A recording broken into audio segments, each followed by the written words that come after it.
Thank you. Look forward to seeing that. Senator Rubio? Thank you. Mr. Secretary, in your statement, I think that the most troubling thing is the following quote from you. Even the most pessimistic assessment did not predict the government forces in Kabul would collapse while U.S. forces remained.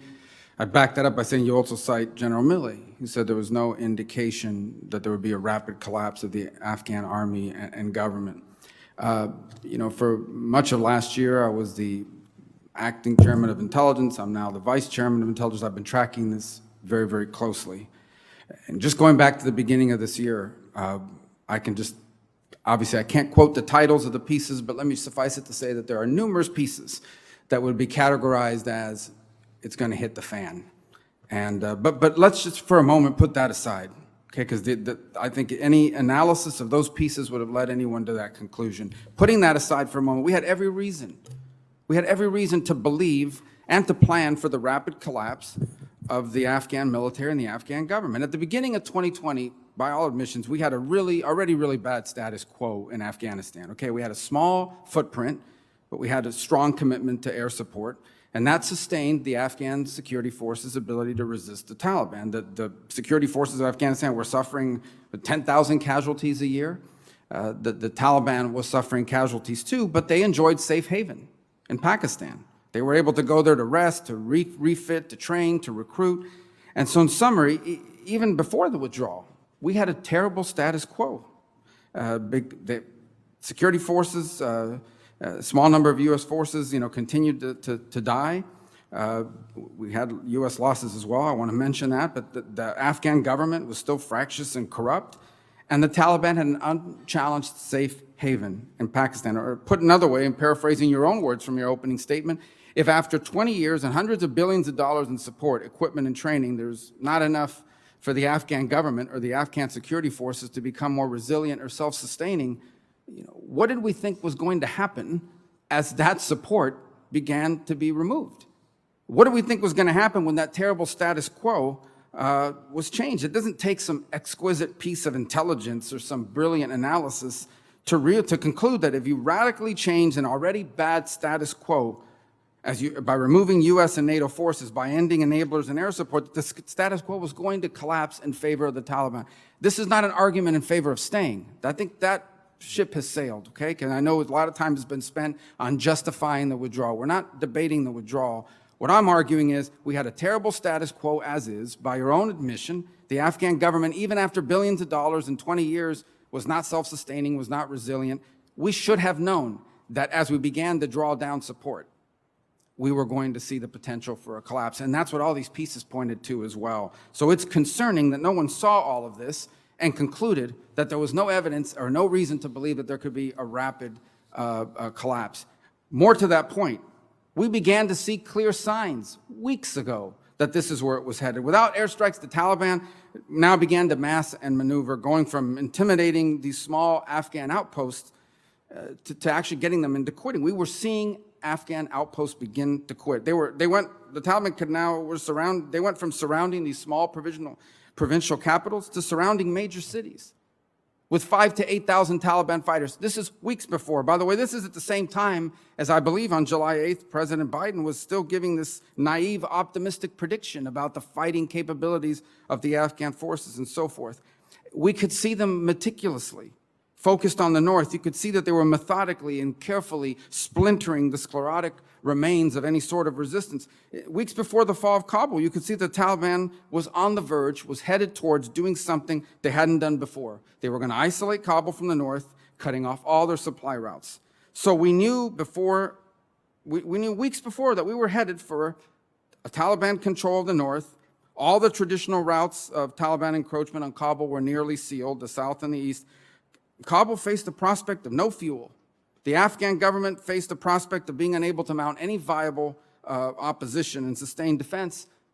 What did we think was going to happen? All of those things were in place at the time. And I think the most concerning part of it is that if we didn't have an analysis that looked at all this, this wasn't a failure of intelligence. This was a failure of policy and planning. We have the wrong people analyzing this. Someone didn't see this. Either someone didn't see this or someone didn't want to see this because we had established this, we wanted to be out by September 11th so that we could have some ceremony arguing that we got and pulled out of Afghanistan on the anniversary of 9/11. The fact of the matter is where it leaves us now, on top of all the other things that have been mentioned here from a geopolitical perspective, is not a good place. I think China and Russia and Iran, they look at this botched withdrawal, and what they see is incompetence that they think they might be able to exploit, may lead to miscalculation. I think the Europeans, our allies, who had very little say, if any, or control certainly over the timing and the execution of all this, they're now, number one, have to be wondering about our reliability, the credibility of our defense agreements with them, but they also have to be really, really upset at the prospects of a massive refugee crisis landing right on their borders here very soon. And India, and I know that there was an announcement today, there'll be a meeting of the Quad fairly soon, which is a good development, except that in the Pacific region, if you're India, you're looking at this and saying, if the United States allowed Pakistan to unravel their standing, because the Pakistani role in all this, and I think multiple administrations are guilty of ignoring it, the Pakistani role in enabling the Taliban is ultimately a victory for those pro-Taliban hardliners in the Pakistani government. They have to be looking at this and saying, if the United States could have a third-rate power like Pakistan unravel its aims, what chance do they have of confronting China? So I think this leaves us in a terrible situation, but I go back to the initial point. I don't know how it's possible. If in fact, the people in charge of our foreign policy did not see all of these factors and conclude that there was a very real possibility of a very rapid collapse, then we've got the wrong people making military and diplomacy decisions in our government. Senator, I'm happy to respond briefly in the time that we have. As you know from your own expertise and leadership on these matters, there are constant assessments being done, and in this particular case, assessments being done of the resilience of Afghan security forces, of the Afghan government, and different scenarios established, from worst case to best case to everything in between. And ultimately, the preponderance of the intelligence and assessments land someplace, and there are always going to be voices, and critically important that we listen to all of them, who may be talking about exclusively the worst case, some best case, some in between. Here's what I can say in this setting, and we can take this up as well in other settings. Back in February, the assessment of the overall assessment of the community was that after a complete U.S. military withdrawal, that could potentially, in the worst case scenario, lead to the Taliban capturing Kabul within a year or two. So that's back in February, and that was more or less where things stood in the winter and into the spring. By July, and you're exactly right, that the situation was deteriorating as the Taliban continued to make progress on the ground throughout the summer. In July, the IC indicated that it was more likely than not that the Taliban would take over by the end of the year, the end of this year. That said, we, the intelligence community, did not say that the countrywide collapse of all meaningful resistance would be likely to occur in a matter of days. And you referenced Chairman Milley, as I did earlier. Nothing that he saw, that I saw, that we saw, suggested that this government and security force would collapse in a matter of 11 days.